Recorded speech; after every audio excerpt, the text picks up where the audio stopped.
പവിത്രം സീരിയലിന്റെ latest episode review ആണ് പറയുന്നത്. അങ്ങനെ അച്ചമ്മ മാഷിന്റെ കാര്യങ്ങളൊക്കെ പറഞ്ഞ് മനസ്സിലാക്കാണ്. അവർ പോലും അറിയാതെ ദൈവമായിട്ട് നടത്തിയതാണ് അവരുടെ ജീവിതത്തിലുള്ള ഈ ഒരു വിവാഹം. അങ്ങനെ ഒരു കുരുക്ക് അവരുടെ ജീവിതത്തിൽ വന്ന് വീണിട്ടുണ്ടെങ്കിൽ അതൊരു നല്ല കാര്യത്തിനാണെങ്കിലോ സുധാകര. അന്നേരം സുധാകരൻ മാഷ് ചോദിക്കുന്നത്, അമ്മേ, ആ കുട്ടി ആ വീട്ടിലുള്ള എത്രമാത്രം സൗകര്യങ്ങളൊക്കെ വിട്ടിട്ടാണ് ഈ വീട്ടിൽ വന്ന് നിൽക്കുന്നത്, അതിന് മാത്രം എന്താണ് ഈ വീട്ടിലുള്ളത് എന്നൊക്കെ ചോദിക്കും. അന്നേരം അച്ചമ്മ ചോദിക്കുന്നുണ്ട്, മോനെ സുധാകര, എന്തൊക്കെ സൗകര്യങ്ങൾ വിട്ടിട്ടാണ് നീ കമലയെ വിളിച്ച് ഈ വീട്ടിലേക്ക് കൊണ്ടുവന്നത്? ഒരു ചെറിയ ചാറ്റൽ മുറിയിൽ നിന്നല്ലേ നിങ്ങളുടെ ജീവിതം പോലും തുടങ്ങിയത്. അത്രമാത്രം സൗകര്യങ്ങളൊന്നും നിന്റെ ഭാര്യ കമല വേണ്ടാന്ന് വച്ചില്ലേ? അതുപോലെ തന്നെയല്ലേ ഇപ്പൊ വേദമോളും ചെയ്തത്. അന്നേരം സുധാകരൻ മാഷ് ചോദിക്കുന്നത്, പക്ഷേ ഞങ്ങളുടെ മനസ്സിൽ പ്രണയമുണ്ടായിരുന്നില്ലേ? വർഷങ്ങളോളം നീണ്ടു നിന്ന പ്രണയത്തിനൊടുവിലല്ലേ അമ്മേ ഞങ്ങൾ ഒരുമിച്ചത്. പക്ഷേ ഇതൊരിക്കലും അങ്ങനെയൊന്നും അല്ലല്ലോ എന്നിങ്ങനെ സുധാകരൻ മാഷ് ചോദിക്കുന്ന സമയത്ത് തന്നെ അച്ചമ്മ പറയുന്നത്, അതെ, നീ പറഞ്ഞത് ശരിയാണ്. അവരുടെ ഉള്ളിൽ ഇപ്പൊ പ്രണയമില്ല, പക്ഷേ ഇനി അതങ്ങനെ വന്നൂടാ എന്നൊന്നുമില്ലല്ലോ. അവരേതായാലും ഇനി മുതൽ അങ്ങ് പ്രണയിക്കട്ടെ. പല കാര്യങ്ങളും പല രീതിയിലല്ലേ നടക്കുന്നത് മോനെ. അങ്ങനെ അച്ചമ്മ ഓരോ കാര്യങ്ങളൊക്കെ പറഞ്ഞ് സുധാകരൻ മാഷിനെ ഇങ്ങനെ പറഞ്ഞ് മനസ്സിലാക്കി കൊടുക്കുന്ന സമയത്തിനെ മാഷ് പറഞ്ഞിട്ട്, ആയിക്കോട്ടെ, അങ്ങനെയാണെങ്കിൽ നാളത്തെ ഈ ഒരു ചടങ്ങ് കഴിയുന്നതോടുകൂടെ തന്നെ ദൈവത്തിന് ഇതിന് പ്രത്യേക ഒരു താല്പര്യമുണ്ടെന്ന് ഞാൻ അങ്ങ് കരുതിക്കോളാം. ചടങ്ങിന് ശേഷം ഞാൻ ഏതായാലും ഇത് അംഗീകരിച്ചോളാം എന്നിങ്ങനെ സുധാകരൻ മാഷ് പറയുന്ന സമയത്തിന് അച്ചമ്മ പറഞ്ഞിട്ട്, ശരിയാണ്, കാര്യങ്ങളൊക്കെ നിശ്ചയിച്ചതുപോലെ നടക്കട്ടെ, ഇതൊക്കെ ദൈവത്തിന്റെ തീരുമാനമാണ് എന്ന് പറയാട്ടോ അച്ചമ്മ.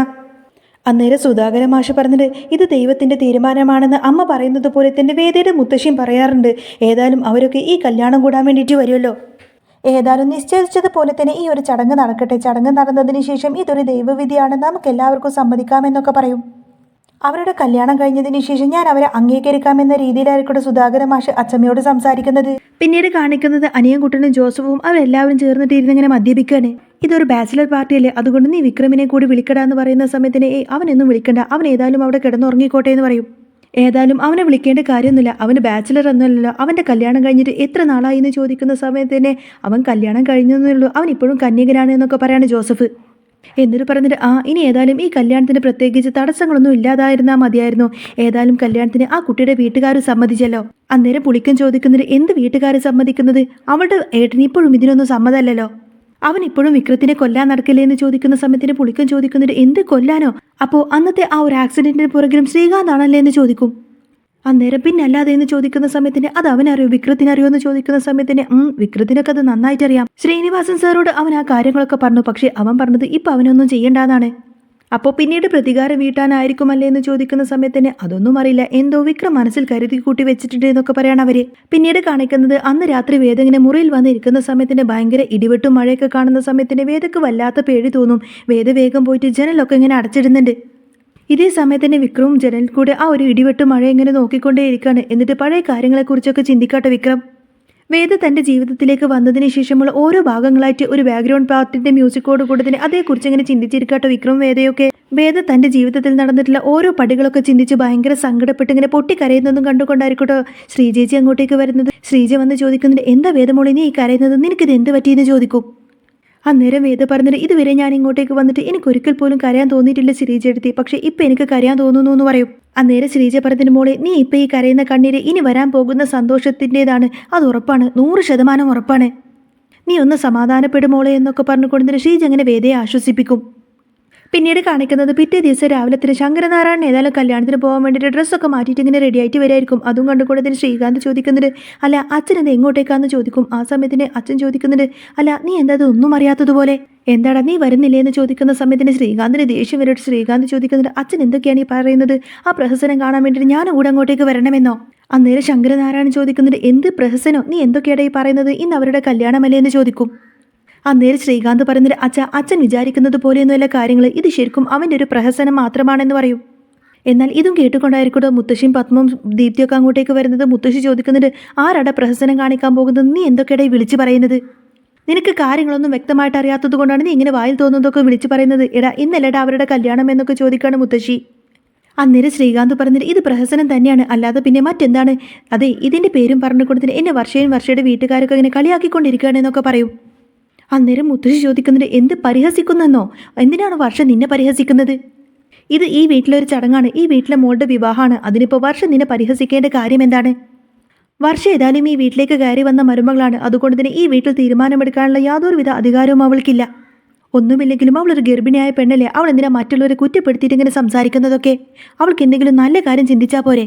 അന്നേരം ശ്രീകാന്ത് പറഞ്ഞിട്ട് അതെ ഇവിടുത്തെ വേദന വിക്രം വലിച്ചു പിടിച്ച് താലി കെട്ടിയതുപോലെ എന്നല്ല ഞാൻ അവളെ താലി കെട്ടിയത് നിങ്ങളെല്ലാവരും ചേർന്നിട്ട് എന്നെ കൊണ്ട് അവളെ കഴുത്തിൽ താലി കെട്ടിപ്പിച്ചതാണ് മാത്രമല്ല അവൾ അങ്ങനെ അന്യൊന്നുമല്ലല്ലോ എൻ്റെ അമ്മയുടെ ആങ്ങളുടെ മോളാണെന്നൊക്കെ പറയാണ് ശ്രീകാന്ത് അന്നേരം പറഞ്ഞിട്ട് അതെ നിന്റെ അമ്മയാണെങ്കിലും നിന്റെ ഭാര്യയാണെങ്കിലും ഈ വീട്ടിലേക്ക് കയറി വന്ന മരുമക്കളാണ് അതുകൊണ്ട് തന്നെ അവർക്കൊന്നും ഇവിടെ യാതൊരു അധികാരവും ഇല്ല എന്ന് പറയും ആ സമയത്തിന് പത്മ ചോദിക്കുന്നത് അമ്മയെ പറഞ്ഞ് എങ്ങോട്ടേക്കായി പോകുന്നത് അന്നേരം മുത്തശ്ശി ചോദിക്കുന്നത് നിന്റെ മോളുടെ വിവാഹമല്ലേ പത്മം ആ സമയത്ത് ഇവൻ ഇങ്ങനെയൊക്കെയാണോ സംസാരിക്കുന്നത് ഈ സമയത്ത് വിവാഹത്തിന് പോണ്ട എന്ന് പറഞ്ഞ ആ വീട്ടുകാരല്ലേ നാണം കെടാൻ പോകുന്നത് അന്നേരം ഈ പാര കല്യാണത്തിന് പോകുന്നില്ല എന്ന് പറഞ്ഞത് എന്നിങ്ങനെ പത്മം ചോദിക്കുന്ന സമയത്തിന് നിന്റെ മോൻ തന്നെയെന്ന് പറയാതിരിക്കും മുത്തശ്ശി അന്നേരം ശ്രീകാന്ത് പറഞ്ഞിട്ട് അമ്മേ അച്ഛാ നിങ്ങൾക്കൊന്നൊരു കാര്യം അറിയില്ല വിക്രത്തിനെ കുറിച്ചിട്ട് നിങ്ങൾക്ക് നന്നായിട്ട് അറിയാത്തത് കൊണ്ടാണ് നിങ്ങൾ ഇതിനൊക്കെ മുതിരുന്നത് അവൻ പലവരോടായിട്ട് പറയുന്നുണ്ട് ഒരിക്കലും ഈ കല്യാണം നടക്കില്ലെന്ന് എല്ലാവരുടെയും മുന്നിൽ വെച്ച് ഈ കല്യാണം നടക്കില്ല എന്ന കാര്യം അവൻ വിളിച്ചു പറയുമെന്ന് പലവരോടായിട്ട് അവൻ പറഞ്ഞിട്ടുണ്ട് എന്നൊക്കെ പറയും കാരണം അവൻ്റെ പേരിൽ നമ്മൾ ഒരുപാടധികം പരാതി കൊടുത്തതിനും നമ്മൾ അവനെ മനഃപൂർവ്വം ജയിലിൽ കയറ്റിയതിനൊക്കെ അവന് പ്രതികാരം വീട്ടാനാണ് അവൻ്റെ തീരുമാനമെന്നൊക്കെ പറയും അപ്പോൾ അങ്ങനെയൊന്നും ഒരിക്കലും നടക്കൂല മോനെ എന്ന് പറയുന്ന സമയത്തിന് ശ്രീകാന്ത് പറഞ്ഞിട്ട് അങ്ങനെ തന്നെ നടക്കുള്ളൂ അങ്ങനെ നടന്നാൽ പിന്നെ എൻ്റെ അച്ഛൻ നാണം കെടും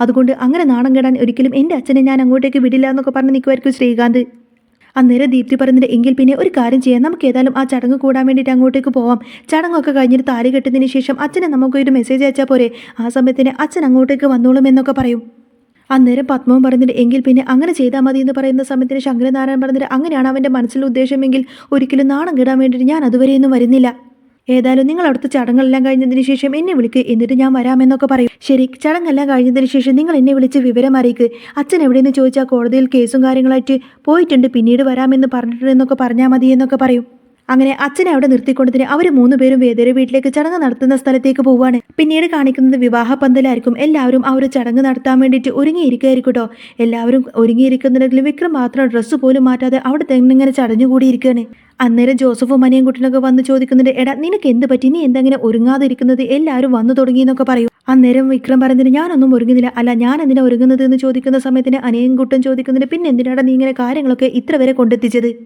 അന്നേരം വിക്രം പറഞ്ഞൊരു കാര്യങ്ങളൊക്കെ ഇത്ര വരെ കൊണ്ടെത്തിച്ചത് ഞാനാണോ ആ തള്ളയാണ് ആ തള്ളയും അവളും കൂടിയിട്ടാണ് കാര്യങ്ങളൊക്കെ ഇങ്ങനെ വളച്ചൊടിച്ചത് എന്നൊക്കെ പറയാണ് വിക്രം എന്നാൽ പിന്നെ ആ തള്ളയോട് തന്നെ നിനക്ക് ഇതൊക്കെ ഒന്ന് തുറന്നു പറഞ്ഞൂടെ എന്ന് ചോദിക്കട്ടെ അനിയൻകുട്ടൻ എന്നിട്ട് ചോദിക്കുന്നുണ്ട് എടാ സത്യം പറയാം നീ മനഃപൂർവ്വം ഈ കല്യാണത്തിൽ നിന്ന് പിന്മാറാൻ നോക്കുന്നത് വേദയോടുള്ള ശരിക്കുമുള്ള ഇഷ്ടം കൊണ്ടല്ലേ എന്ന് ചോദിക്കും അന്നേരം വിക്രം പറഞ്ഞിട്ട് പിന്നെ ഇഷ്ടം എനിക്കങ്ങനെ അവളോട് ഇഷ്ടമൊന്നുമില്ല അന്നേരം ചോദിക്കുന്നുണ്ട് എന്താണ് നിനക്ക് അവളോട് ഇഷ്ടം തോന്നാത്തത് വേദ ഒരു നല്ല കുട്ടിയല്ലേ അന്നേരം വിക്രം പറഞ്ഞിട്ട് അതെ വേദ ഒരു നല്ല കുട്ടി തന്നെയാണ് പക്ഷേ ഇത്രയും നല്ലൊരു കുട്ടിയെ എനിക്ക് ഏതായാലും എൻ്റെ ജീവിതത്തിൽ വേണ്ട അത് തന്നെയാണ് എൻ്റെ തീരുമാനമെന്ന് പറയുന്ന സമയത്തിന് അനയൻകുട്ടൻ ചോദിക്കുന്നുണ്ട് ആഹാ അപ്പോൾ അത് തന്നെയാണല്ലേ നിന്റെ തീരുമാനം ശരിക്കും നിനക്ക് ആ വേദൊരു ഇഷ്ടമല്ലേ അല്ല ശരിക്കും അവളോട് നിനക്ക് ബഹുമാനമുണ്ടോ എന്ന് ചോദിക്കും അന്നേരം വിക്രം ഒന്നും മിണ്ടാതെ മറുപടി പറയാതെ അങ്ങനെ നിൽക്കുമായിരിക്കും ആ സമയത്തിന് അനയൻകുട്ടൻ ചോദിക്കുന്നുണ്ട് അല്ല നിനക്ക് അവളോട് ബഹുമാനമുണ്ടെങ്കിൽ പിന്നെ നിന്റെ ഭാര്യ അവളായി കഴിഞ്ഞാൽ പിന്നെ അവളോട് നിനക്ക് അടുത്ത് ഇടപഴകേണ്ടി വരും അതൊക്കെ ഓർത്തുകൊണ്ടാണോ നീ അവളെ വിവാഹം കഴിക്കാൻ താല്പര്യമില്ലാതെ അങ്ങനെ നിൽക്കുന്നത് എന്ന് ചോദിക്കും അന്നേരം വിക്രത്തിന് അങ്ങ് ദേഷ്യം വന്നിട്ട് നീ എൻ്റെ കയ്യിൽ നിന്ന് വാങ്ങിക്കുമെന്നൊക്കെ പറഞ്ഞങ്ങ് ദേഷ്യപ്പെടാണ് എന്നിട്ട് വിക്രം പറഞ്ഞിട്ട് ഏതായാലും ഈ കല്യാണത്തിന് ഞാൻ സമ്മതിക്കില്ല എല്ലാവരും അവിടെ വരുന്ന സമയത്തിന് എല്ലാവർക്കും മുന്നിൽ ഞാൻ അങ്ങ് തുറന്ന് വിളിച്ച് പറയും എനിക്ക് അവളെ വിവാഹം കഴിക്കാൻ സമ്മതമല്ല എന്ന് ഞാനങ്ങ് തുറന്നു വിളിച്ച് പറയുന്നതോടുകൂടി തന്നെ ഈ കല്യാണത്തിന്റെ എല്ലാ കാര്യങ്ങളും ഒറ്റയടിക്കങ്ങ് അവസാനിക്കുമെന്നൊക്കെ പറയട്ടെ വിക്രം അവളുടെ മനസ്സിൽ മറ്റെന്തോ ഉദ്ദേശം കൊണ്ട് തന്നെയാണ് അവൾ ഇങ്ങനെയുള്ള കാര്യങ്ങളൊക്കെ ചെയ്യുന്നത് അവളെങ്ങാനും എൻ്റെ വീട്ടിലേക്ക് എൻ്റെ സ്വന്തം ഭാര്യയായിട്ട് അങ്ങോട്ടേക്ക് കയറി വന്നിട്ടുണ്ടെങ്കിൽ ഉറപ്പായിട്ടും അവൾ എന്നോട് പ്രതികാരം ചെയ്യും അത് തന്നെയാണ് അവളുടെ മനസ്സിലിരിപ്പ് അത് തന്നെയാണ് അവളുടെ ഉദ്ദേശം എന്നിങ്ങനെ വിക്രം പറയുന്ന സമയത്തിന് ജോസഫ് പറയുന്നുണ്ട് എടാ അതൊക്കെ നിന്റെ വെറും തെറ്റിദ്ധാരണ മാത്രമാണ് ഏതായാലും ഞങ്ങൾ ഇവിടെ നിന്ന് പോവാണ് നീ റെഡി ആയിട്ട് നിൽക്കുക ശ്രീനിവാസൻ സാർ എന്തായാലും ഈ കല്യാണത്തിന് വരില്ല എന്നൊക്കെ പറഞ്ഞിട്ടുണ്ട് എന്നൊക്കെ പറയും അന്നേരം വിക്രം പറഞ്ഞിട്ട് അതേതായാലും ഒരു കണക്കിന് നന്നായി ശ്രീനിവാസൻ സാർ എങ്ങാനും വന്നിട്ടുണ്ടെങ്കിൽ പിന്നെ അവളുടെ പക്ഷം പിടിച്ചിട്ട് സംസാരിക്കുള്ളൂ അങ്ങനെ അതങ്ങ് ഒഴിവായല്ലോ എന്നൊക്കെ പറയുന്ന സമയത്തിന് ജോസഫും മനിയൻകുട്ടനും അവിടെ നിന്നങ്ങ് പോവാണ് ആ സമയത്തിന് വിക്രം ഒന്നും മിണ്ടാതെ ഭയങ്കര സങ്കടത്തോടെ വിഷമിച്ച് ഇനി എന്തൊക്കെയാണ് നടക്കാൻ പോകുന്നത് എന്നൊക്കെ ചിന്തിച്ചിങ്ങനെ വിഷമിച്ചിരിക്കുന്ന വിക്രത്തെ കാണിച്ചുകൊണ്ടാണ് കേട്ടോ എപ്പിസോഡ് പൂർണ്ണമാവുന്നത് അപ്പോൾ നിങ്ങൾക്ക് ഈ ഒരു ചാനൽ ഇഷ്ടമാവുകയാണെങ്കിൽ സബ്സ്ക്രൈബ് ചെയ്യാനും സപ്പോർട്ട് ചെയ്യാനൊന്നും മറക്കില്ല